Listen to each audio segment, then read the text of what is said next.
Hi guys, நம்ம இந்த வீடியோவில் மிஸ்டர் டிராகன் எபிசோட் 9ல் என்ன நடந்துச்சு அப்படிங்கிறத பற்றி தான் பார்க்க போகிறோம். வீடியோக்குள்ளே போகிறதுக்கு முன்னாடி நம்ம சேனலை சப்ஸ்கிரைப் பண்ணாதவங்க சப்ஸ்கிரைப் பண்ணிக்கோங்க. அப்படியே மறக்காமல் பக்கத்தில் உள்ள பெல் ஐக்கானையும் கிளிக் பண்ணிக்கோங்க. ஃபர்ஸ்ட் எடுத்த உடனே நம்ம ஹீரோயின் அவங்க அப்படியே பயங்கரமான குழப்பத்தில் இருக்கு. நம்ம ப்ளூவும் இப்போ அப்படியே அங்கே வராங்க. அவங்களும் அவங்க ஹஸ்பண்டுக்கு முன்னெல்லாம் டூரியன் கேக்கு பிடிக்காது அப்படின்னும், ஆனால் இப்போ எப்படி திடீர்னு அவருக்கு அது பிடிக்க ஆரம்பிச்சிருச்சுனுங்கிற மாதிரி அவங்க கிட்ட கேட்க, ஒருவேளை நீங்கள் வேற யாரையும் நினைச்சு உங்க ஹஸ்பண்ட்னு சொல்லி குழம்பி இருக்கலாம். இல்ல அதுக்கு வாய்ப்பே கிடையாது. இந்த லைஃப்ல எனக்கான ஒரே லவ் என் ஹஸ்பண்ட் மட்டும்தான் சொல்லிட்டு அவங்க அப்படியே வெக்கப்பட ஆரம்பிக்க, நம்ம ப்ளூவும் இதுல என்ன பெருமை இருக்கு, வாழ்க்கை ஃபுல்லா ஒரே ஆளை லவ் பண்றது போர் அடிக்காதா, உங்க ஃபேவரட்டான செஸ்னட்டே எடுத்துக்கோங்க. ஒரு நாள் கேக்கு ஒரு நாள் ரோஸ்ட் பண்ணி சாப்பிடுறதுன்னு சொல்லி உங்களுக்கு பிடிச்சிருக்கும், ஆனா டெய்லி இதே சாப்பிட்டா என்ன ஆகும்னு யோசிங்க. நம்ம ஹீரோயினும் நீ என்னதான் உன்னோட டிஷ்ஷஸை மாத்தினாலும் ஆனா சாப்பிட்டு முடிச்ச உடனே டெய்லி தண்ணி தானே குடிப்பேன்னு சொல்றாங்க.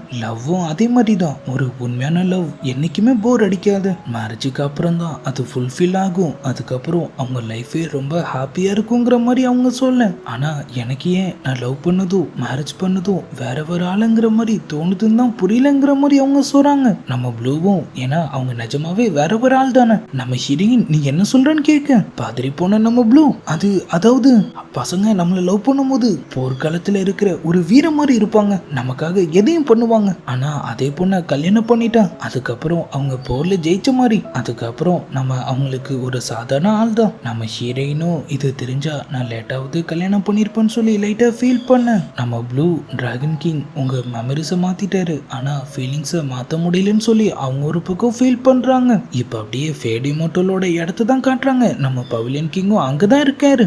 ஆள் அவரோட பாஸ்ட பத்தி கேட்டுட்டு இருக்கு. நம்ம ஃபேடி மோட்டல் பழசெல்லாம் மறந்தது உங்களுக்கு எப்படி இருக்குங்கிற மாதிரி ஆள் ஒரு பக்கம் கேட்டுட்டு இருக்காரு. நம்மளும் எந்த கவலையும் இல்லாத ஒரு நிம்மதியான வாழ்க்கை. இதுக்கு மேலேயும் ஏதாவது தெரிஞ்சுக்கணும்னு நினைச்சீங்கன்னா நீங்களும் வேணா அந்த லேட் டீயை குடிச்சு பாருங்க. ஆளும் பதறிட்டு இல்ல இருக்கட்டும், அப்புறம் எனக்கு ஹெல்ப் கேட்டு வரவங்களுக்குலாம் நான் என்ன பதில் சொல்றது, அவரு கேட்குற விஷயங்கள்லாம் சில ஆயிரம் வருஷங்களுக்கு முன்னாடி நடந்ததுனால எனக்கு சரியா ஞாபகம் இல்லைன்னு சொல்லிட்டு ஆள் அவரோட ரெக்கார்ட்ஸ் எடுத்து செக் பண்ண ஆரம்பிக்கிறாரு.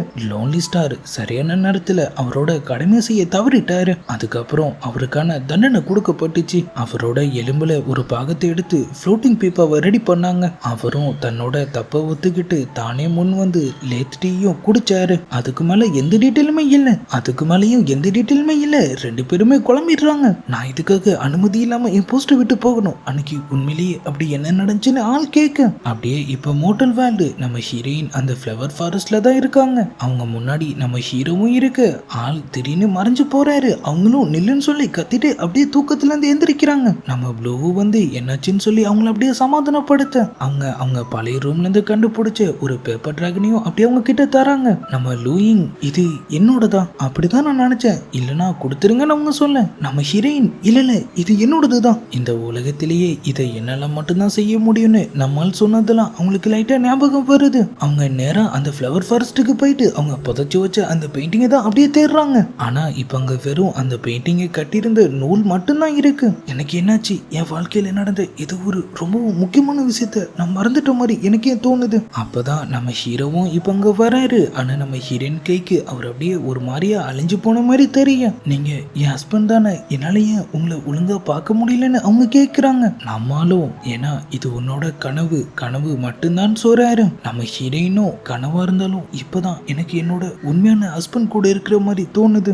நிஜத்துல நீங்க ரொம்பவே மாறிட்டீங்கிற மாதிரி சொல்ல, நம்மளும் நான் என்னைக்குமே உனக்கானவன் தான், அது எப்பயுமே மாறாதுன்னு சொல்றாரு. அவங்களும் அப்படியே ஒரு கையை பிடிச்சிட்டு இது மாதிரிலாம் நீங்க கிட்ட பேசி எவ்வளவு நாள் ஆகுது தெரியுமா, நம்மளும் அவங்களுக்காக ஃபயர் ஃபிளைஸ் எல்லாம் உருவாக்கு நம்ம ஹீரோயினும் அதெல்லாம் செமையா என்ஜாய் பண்றாங்க. இது என்னோட கனவு தானே, நான் ஆசைப்பட்டதெல்லாம் நடக்குமான்னு அவங்க கேட்க, நம்ம ஹீரோவும் எதுவா இருந்தாலும் கண்டிப்பா நடக்கும்னு சொல்றாரு. அவங்களும் அப்பனா இந்த கனவு கலையவே கூடாதுன்னு நான் ஆசைப்படுறேன்னு சொல்லிட்டு அவர் அப்படியே கட்டி பிடிச்சிக்க, நம்மளும் என்னோட 1000 வருஷம் கல்டிவேஷன் என்னை விட்டு போனாலும் பரவாயில்ல, இந்த ஒரு நாள் நிரந்தரமா இருந்தா எனக்கு அதுவே போதுங்கிற மாதிரி சொல்ல, இப்ப அப்படியே சில நாட்களும் ஆகுது. நம்ம ஹீரோயினோட ஹஸ்பண்ட் நல்லா படிச்சு இப்போ ஒரு ஆபீஸியலா ப்ரொமோஷனும் ஆகுறாரு. எல்லாம் நல்லா தான் போயிட்டு இருக்குன்னு நம்ம நினைக்கும் போதுதான் அப்பதான் நம்ம இம்மோர்டல் ஃபேட் சொன்ன அந்த சம்பவம் அவங்க லைஃப்ல நடக்குது. ஜியா ஃபேமிலியோட லார்டு எதிரி நாட்டோட நட்புல இருக்காருங்கிற மாதிரி தகவல் கிடைச்சி கிங் அவங்க மேல சமய கோவப்படுறாரு. அவங்க குடும்பத்துல இருக்கிற ஒட்டுமொத்த பெரிய ஒரே நேரத்துல அரெஸ்ட் பண்றாங்க.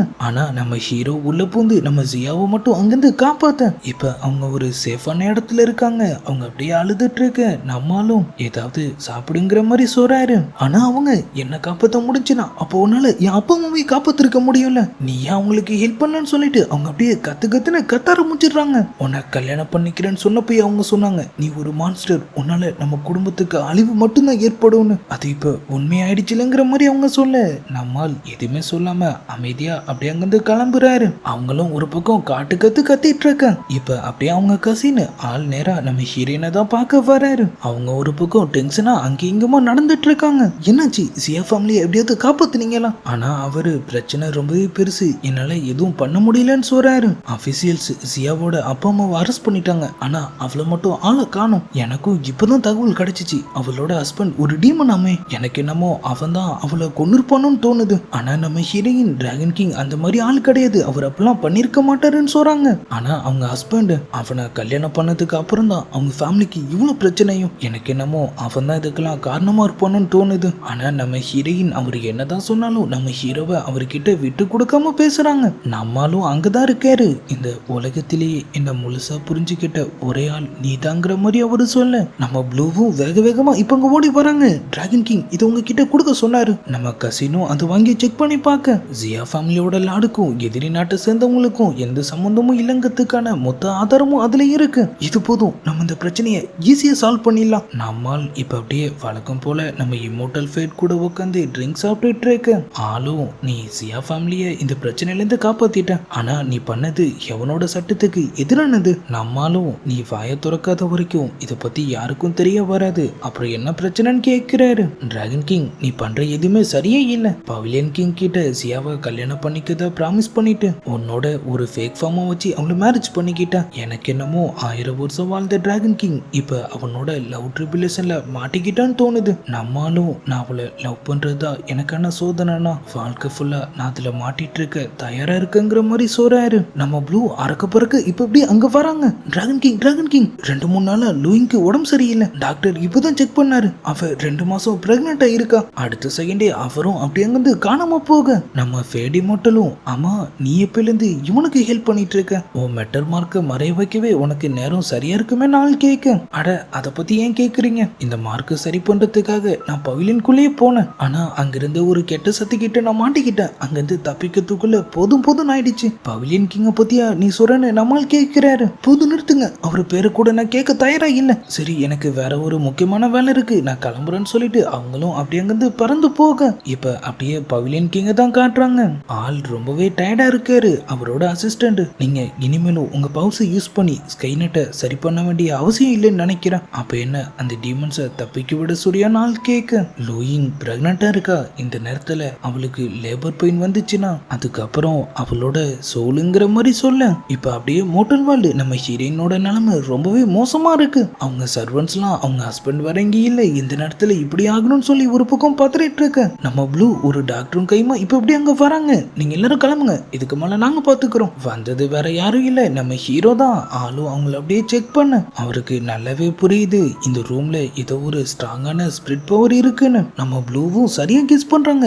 ஒருவேளை இது லூஃபங் பவிலியனோட வேலையா இருக்குமோ. நம்மால் இவங்களுக்கு இந்த பக்கம் பவர்ஸ் கொடுத்துட்டே இருக்கணும், அதே நேரத்துல அவங்க சோலையும் காப்பாத்தி ஆகணும். டக்குன்னு ஆள் அவரோட டூப்ளர் பவரை யூஸ் பண்ண அவரோட சரி பாதியா ஒன்னு யோசிச்சு பிரிகிறாரு. நம்ம ப்ளூ டூப்ளர் பவர் உங்க பவர்ஸை பாதி ஆக்கிடும், அதுவும் இல்லாம அவனுக்கு காயம் ஏற்பட்ட உங்களுக்கும் பாதிப்பு வருங்கிற மாதிரி சொல்றாங்க. ஆனா நம்ம ஹீரோயின் சேஃபா இருந்தா எனக்கு அதுவே போதும்னு சொல்ல இப்ப அப்படியே லூஃபங் பவிலியனை தான் காட்டுறாங்க. நம்ம பவிலியன் கிங்கோட சர்வன்ட் லோட்டஸ் பாக்ஸை வச்சுட்டு நம்ம ஹீரோயினோட சோல் முழுசா அதுல கலெக்ட் ஆகுற வரைக்கும் வெயிட் பண்ணிட்டு இருக்க. டக்குன்னு கதை உடைச்சிட்டு மாசா நம்ம ஹீரோ அப்படியே அங்க என்ட்ரி ஆகுறாரு.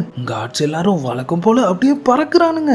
அவளோட சோலை என்கிட்ட ஒப்படைச்சிடு. அசிஸ்டன்ட் அதை தூக்கிட்டு அப்படியே அங்கிருந்து எஸ்கேப் ஆக நம்ம ஹீரோவும் அவங்கள அப்படியே பிடிக்க போறாரு. ஜஸ்ட் மிஸ்ல மூன் பிளேட் அப்படியே குறுக்க வருது. அவ்வளவுதான் நம்ம பவிலியன் கிங்கும் களத்துல இறங்கிட்ட மாதிரி தெரியுது. நம்ம ஹீரோ கிட்ட வர பாதி பவர்ஸ் தான் இருக்கு. ஆள் அவரை போட்டு புரட்டி எடுக்க ஆரம்பிக்க அங்க ஏற்படுற காயத்துக்குல இங்க ரத்தம் ஒழுகிட்டு இருக்கு. ஆனா நம்ம ஹீரோ விட்டு கொடுக்கறதே இல்ல. திரும்ப அவர் அப்படியே அட்டாக் பண்ற மாதிரி வந்துட்டு அடி வாங்கி போற கேப்ல அசிஸ்டன்ட் அட்டாக் பண்ண லோட்டஸ் பாக்ஸும் கீழே விழுந்துட்டு நம்மளும் அது பிடிக்க போயிடுறாரு. பின்னாடியே அந்த அசிஸ்டன்டும் போறாங்க. ஆனா நம்ம பவிலியன் கிங் அவங்கள அப்படியே மேல இழுக்க நம்ம ஹீரோ கைக்கு அந்த லோட்டஸ் பாக்ஸ் போயிடுது.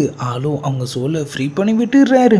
டோப்ளர் பவரை இந்த அளவுக்கு ஃபோர்ஸ் பண்ணினா அதுவும் உயிருக்கே கூட ஆபத்தாகலாம். இருந்தும் அவளை காப்பாத்த நினைக்கிறேனா இதுக்கு பேர் தான் லவ்வா? இதோட மதிப்பு என்னன்னு ஆள் கேட்கிறாரு. நம்ம ஹீரோ உண்மையான லவ் நீ மறந்துட்டு உன்னால வாழ முடிஞ்சிச்சுன்னா அது உனக்கான ஒரு வரம் மாதிரி, அதே நேரத்துல அது உன்னோட சாபமும் கூடன்னு சொல்லிட்டு ஆள் அப்படியே அங்கிருந்து காணாம போக அவர் அசிஸ்டன்ட் ப்ளூ மூலியமா தான் இந்த விஷயமும் ட்ராகன் கிங்க்கு தெரிஞ்சிருக்கும் நினைக்கிறேன். நம்ம அவளை கொன்னுறேன்னு சொல்றாங்க. ஆனா நம்மால என் அனுமதி இல்லாம யாரும் அவகிட்ட நெருங்க கூடாது. நம்ம ஹீரோயினுக்கு குழந்தையும் பிறந்துருது. அவங்களும் இப்ப சேஃப் ஆயிடுறாங்க. அடுத்த செகண்டே நம்ம ஹீரோவும் அங்கிருந்து கிளம்ப. நம்ம ப்ளூ இது என்ன மாதிரியான ஒரு கொடுமை? நீங்க 2 பேரும் ஒருத்தர் லவ் பண்றீங்க, ஆனா நீங்க ஒண்ணு சேர இன்னும் எவ்வளவு காலம் தான் காத்துட்டு இருக்கணுமோன்னு சொல்ல நம்மால் உலகத்துல இருக்கிற எல்லா பெஸ்டான ட்ரெஸரிஸ் ஹெர்பல்ஸ் சொல்லி எல்லாத்தையும் நம்ம ஹீரோயினுக்காக கொண்டு வந்திருக்காரு. நம்ம ப்ளூ அதை பார்த்து அவர் அப்படியே பாராட்டி தள்ளிட்டு இருக்க நம்ம பவிலியன் கிங்கும் அவங்களை தேடிட்டு இப்ப அங்க வர மாதிரி தெரியுது. டிராகன் கிங் உங்களை மாதிரி ஒரு லவ்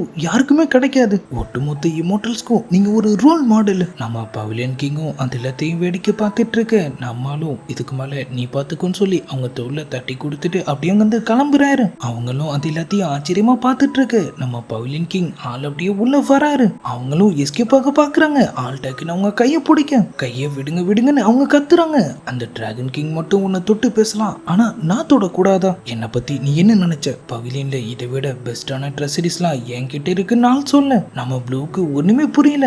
ஆளும் அப்பதான் உனக்கும் அந்த டிராகன் கிங்குக்கும் நடுவுல என்ன இருக்கு? எங்களுக்குள்ள என்ன இருக்கு? நாங்க வெறும் ஃப்ரெண்ட்ஸ் மட்டும்தான். ஆனா ஆள் அதை நம்ப மாட்டாரு. நம்ம ப்ளூவை செவத்தோட செவரா வச்சு அப்படியே லாக் பண்ணிட்டு அப்படியே அவங்க பக்கத்துல வந்து நீ என்னோட மேடு, எனக்கு மட்டும் சொந்தமானவன் சொல்ல அப்படியே எபிசோட் 9 முடியுது. நம்ம பவிலியன் கிங்கோட ரியாக்ஷனை பார்த்தாலே தெரியுது ஆள் அவரே அறியாம நம்ம ப்ளூவை லவ் பண்ண ஆரம்பிச்சிட்டாரு. இந்த கதை இனிமே எப்படி போக போகுது? நம்ம ஹீரோயினோட சோல் அவரு கைக்கு வந்துச்சா இல்லையாங்கிறதெல்லாம் நம்ம நாளைக்கான வீடியோவை பார்த்து தெரிஞ்சுக்கலாம். அது வரைக்கும் குட் பை.